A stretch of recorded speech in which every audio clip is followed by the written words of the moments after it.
Do you know that the bubble in bubble tea doesn't refer to the pearls? And the size of the pearls we are used to now are not the correct size? What's wrong? Cause you cannot say you love bubble tea but you don't know this So, for a start, let's talk about the history of bubble tea in Singapore. To many of us, it feels like this beloved drink has been with us all along. But when exactly was bubble tea introduced to Singapore? 1992.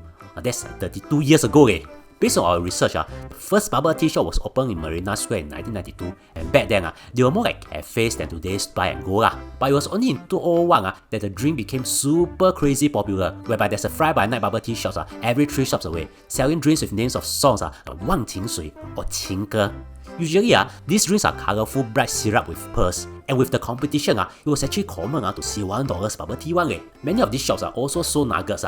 Nowadays, you can still find a few of these super OG stores in old estates, but when it comes to bubble tea, we all mainly remember those from big chains like LiHo or Gong Cha. Now, here's the thing, the word bubble actually doesn't refer to the pearls in the drink. The bubble is actually the froth that you get from shaking the drink. You see, shaking the tea give you a bubble froth on top of the drink. That's how the drink got its namesake, the bubble tea. In fact, the most original bubble tea doesn't even contain pearls. So bubble tea used to be without pearls. But buy bubble tea without pearls is like buying 麻辣香菇 without 麻辣 that one 用豆腐you bodoh.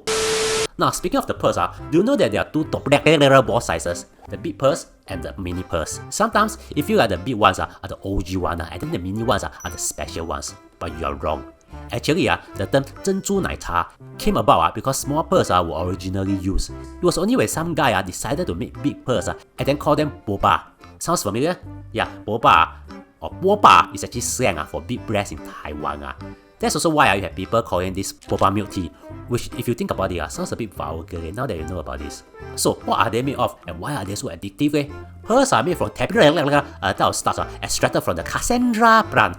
This plant is very common in our daily food sources, but did you know that if not handled properly before consumption, residuals might be left behind? It's a toxic compound that when digested can cause headaches, nausea, vomiting, and even paralysis. But don't worry, cooking is enough to eliminate all toxins. Now, you will think that we are addicted to bubble teas from the pearls, but no.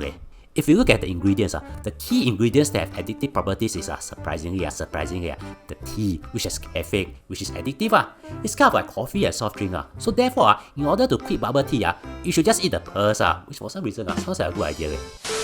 But now, you should know that bubble tea is unhealthy. But why? Just think of it as a soft drink, whereby parts of the soft drinks are also condensed into chewy pearls. Yeah, so basically, you are drinking massive amount of simple cups with no fiber at all. And fiber helps a lot in weight management. To know why fiber is useful, watch this. And thank you for spending 3 minutes with me. I really appreciate it.